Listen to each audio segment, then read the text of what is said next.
How do you open a conversation with someone you just met? I mean, you don't know them. Well, there's quite a few different ways you might do it, and here's one I've been trying for the last few months. Seems to be better than what I typically do anyways. How can we help people to stop and think for themselves? Now, they may not follow through, but at least at that moment, you got them to consider things they don't normally think in their minds. Sometimes people have opinions, right? Where did their opinion come from? Well, maybe it came from a professor. Or maybe it came from the news. Or maybe it came from Sam, who heard it from Sally, who heard it from Greg, who heard it from... That's the way opinions sometimes get formed. So here's what I ask them. I say, when two nations have a war against each other, who gets to write the history? They always get it right, the winner, right? And they kind of understand when I say, you know, the winner does get to write the history, but sometimes they leave out some key points. Or maybe they distort history. Maybe they lie. It does happen, right? So then I go to say, well, you believe Jesus. About 70% of the people that we would run across say they believe Jesus, right? And so you remind them of something they've all heard. Jesus said that when he's talking about a wide path versus narrow path, it kind of comes to their remembrance a little bit. Now, I don't normally get in and quote it directly for them, so let's cover it for just a second here and then go back, okay? Matthew 7:13, it says, enter by the narrow gate, for wide is the gate, and broad is the way that leads to destruction. And there are many who go in by it. Because narrow is the gate and difficult is the way which leads to life, and there are few that find it. And so as we can see, I try to point out to them and say, when Jesus talked about narrow versus wide, those are opposites, polar opposites, right? And they agree. I said when he mentioned broad way versus the narrow way, that's the opposites, right? I mean, in other words, narrow is not half of wide. It's a whole lot less than that, right? When it says many versus few, those are polar opposites. And they kind of agree. And so I try to lead the discussion down to where they get information for which they form their opinions. And I might say something like, you remember those textbooks that you had to study in order to get those passing grades? Did you ever ask yourself, who writes the textbooks?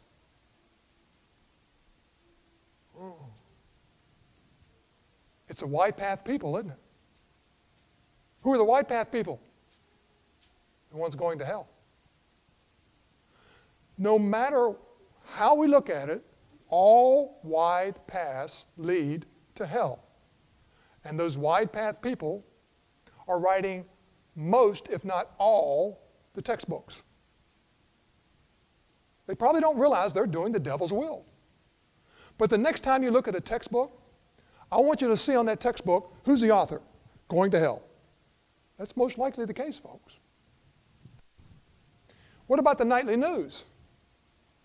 Well, 70-75% of Americans claim to be Christians, right? They have some fear of lying, distortions. The surveys done of ABC, CBS, NBC, MSNBC, CNN, they don't seem to care that much about God's principles or being held accountable one day. It's really bad, especially for the upper level echelons. But remember, fear sells. And just like any corporation, they want to sell their product. So what are they selling? Well, unfortunately, a lot of times the major media is selling hate for pro-life politicians and pro-life citizens. They're selling hate for biblical marriage. They hate the First and Second Amendments. And they especially hate religious freedom for Christians. They don't seem to mind it for Muslims or anything else, but for Christians. And they also hate America's godly heritage. In fact, they claim we don't have a godly heritage. And yet you got paintings like this that portrayed the first prayer service that lasted for hours. And about half the people who signed the Declaration of Independence had seminary degrees. But they deny all this. The media knows this is a big secret that most people in America do not know. The media knows they can find an expert. What I mean by an expert is a person with a PhD behind their names, whether it's from academia, whether it's in science, or whatever it is. They can find an expert to support any view they want to sell. Let that sink in.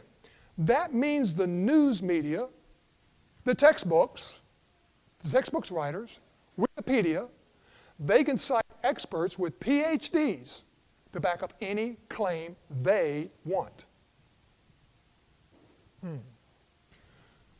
So that means we can't trust the nightly news. We can't trust the magazines. We can't trust the newspapers. And yet when we talk to our neighbors or strike up these conversations with someone at work, that's their source of information. Or maybe they go to the internet. Remember, most of these websites are written by people who are on the wide path. Have you ever heard of something interesting? You go search on Google on it.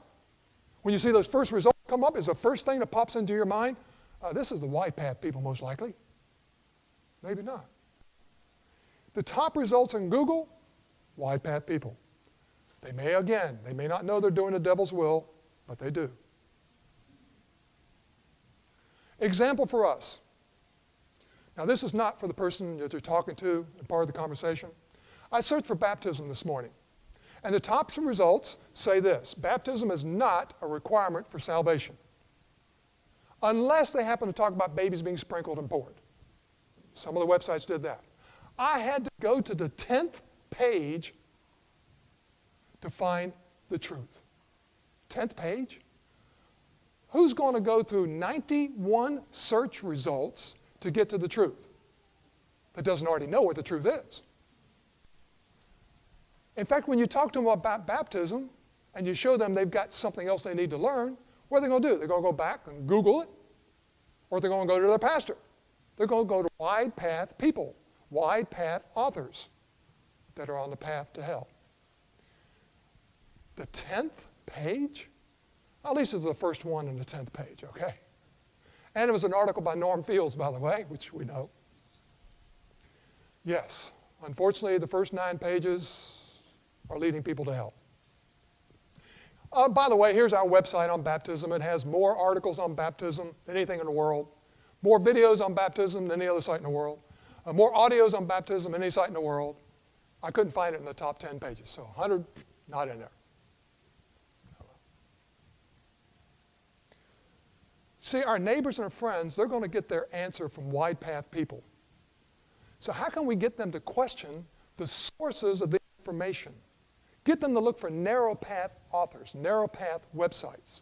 Get them to doubt some of this wide path media, wide path websites, wide path textbooks. Get them to think for themselves. Well, I should show them the evidences that they can verify for themselves. Get them to fear God first, because remember, Psalms chapter 1, verse 7 says, the fear of the Lord is the beginning of knowledge. If we prove the Bible's true to them, then we were trying to get them to trust their Bibles, not man. Not us, not anybody else. Trust that Bible. And remind them that the textbooks that they learn from are written by wide path authors. And the search results they get on Google are mostly by wide path writers. Many times the person that you just met, they don't want to talk about baptism, do they? So remind them that Jesus said the majority on the wide path, therefore the textbooks, the news media are written by wide path articles that are going to hell. And maybe choose a subject that they're interested in. You know, they don't want to talk about baptism, they don't want to talk about religion, so try to find something else. And we covered this a few months ago. A few things have been changed, it's been updated, okay, fine. This website has links to over 50 websites on some of the best materials I've been able to find on topics that people sometimes want to talk about. Such as, catastrophic global warming. People seem interested in that. Okay, fine. Or America's godly heritage. They haven't heard about that. Okay. First, get them to listen to Jesus. He said the vast majority are going to hell. And that was right after he warned about false teachers. Now, most of the people I've tried this with, saying who writes the textbooks then, the wide path people, they agree. But they never thought of it like that before. So now I've got their attention. And they seem grateful when I hand them a business card and says, okay, here's the website to go to. I don't think they're following through, but they were interested at least at that moment, right? Notice what the Bible says, Psalms chapter 1, though, for us. It tells us when we go out and do a search for something and want to learn some information, here's what we're supposed to do. Psalms chapter 1, it says, go to the wide path teachers. Go to the wide path textbooks. That's not what it says, is it? It said, blessed is the man who walks not in the counsel of the ungodly. That's an ungodly. He's a bioethics professor at Harvard University. Don't listen to him, okay? Ethics? You got to be kidding. And it goes on and says, nor stands in the path of sinners, nor sits in the seat of the scornful. Sit in the seat of the scornful, they're listening to his lecture. They shouldn't be doing that. At least not expecting the truth out of them in many ways. So if adults are not supposed to listen to sources that remove from the textbooks the glory that should be given to God, and the textbooks remove God, sometimes they even remove his existence, what about children? Hey, if us adults shouldn't be sitting in front of these people, watch the children. Every area of education should point people to God.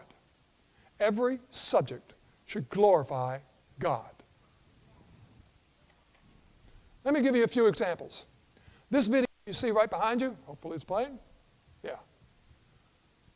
PhD in astrophysics did that one. World Video Bible School. Just came out in the last month or two. Beautiful illustrations. And it's only 4 or 5 minutes long. You want to learn about Mercury? He's going to glorify God. He's not going to leave God out of it. You see, when we go to science, it should point to God. That's what Isaac Newton said. He said when he wrote the most famous textbook for 200 years, Principia, he said the purpose of writing this textbook was to point people to God. This guy's astrophysics. Well, physics, what's the foundational laws of physics? You may have heard the first and second laws of thermodynamics, right? Both laws completely disprove every single evolutionary theory in existence today. What? They don't put that in textbooks? In fact, if you were to say that, if this makes it up on YouTube and some atheists go to this, you know what they're going to say? Oh, you don't understand thermodynamics. Oh, yeah? Here's the people who wrote the textbook, folks. Introduction to Thermodynamics. The number one college textbook used in the country for decades. Wonder what they said. Oh, it says, well, you know, this laws of thermodynamics. He says, nevertheless, we see the second law of thermodynamics as a description of the prior and continuing work of a creator who also holds the answer to our future destiny and that of the universe. Okay, I don't understand thermodynamics. Take it up with them. Oh, don't worry. They've removed those paragraphs from that textbook after those authors had died. So the new versions of textbooks have removed those sections. Yeah. Wide path professors and going to hell textbooks, they're getting even worse. They used to be in the textbooks, not as much as they should have been, but they at least used to be in some guys. Now, no. Jesus said the majority are on the wide path. But you and I live at a time when the cost of getting the truth to people that we meet is the lowest in history. By the way, I'd rather spell the word history a bit differently. I like it to be H-I-S, S-T-O-R-Y. It's his story. Yeah, makes it a lot more interesting. Now, they're not going to find the truth on these different subjects by going to some Google search, right? They're not going to find the truth when they go to their textbooks. You might be the best chance that they have. You can use the resources for your family's benefit, for your neighbor's benefit, and help them see that their condition needs to change. So if there's anything that we can help you with, such as going to that website that has 50 other links, things of that nature, or anything else, we've got some cards here that goes to the website. This is the one that I hand out to people. Probably handed out 50 or 100 in the last 3 months, something like that. If you want to prove that the Bible has to be from God, but they don't like science, well, they like history or writing. Well, here's some stuff on that, okay. So we have handouts to help you, your family, your neighbors, your friends, whoever you might run across. So that's the conclusion of tonight's lesson. Beware of the wide path textbooks, the wide path search engine results, the wide path news, media, magazines, newspapers, and let's help our neighbors get off the wide path. If there's anybody here tonight that'd like to learn some more information about getting off the wide path, we're getting ready to sing a song to invite you to come forward. We'll be glad to sit down and study with you. If you have some difficulties that you'd like to have the prayers of the saints here, again, please come forward as we sing this invitation song.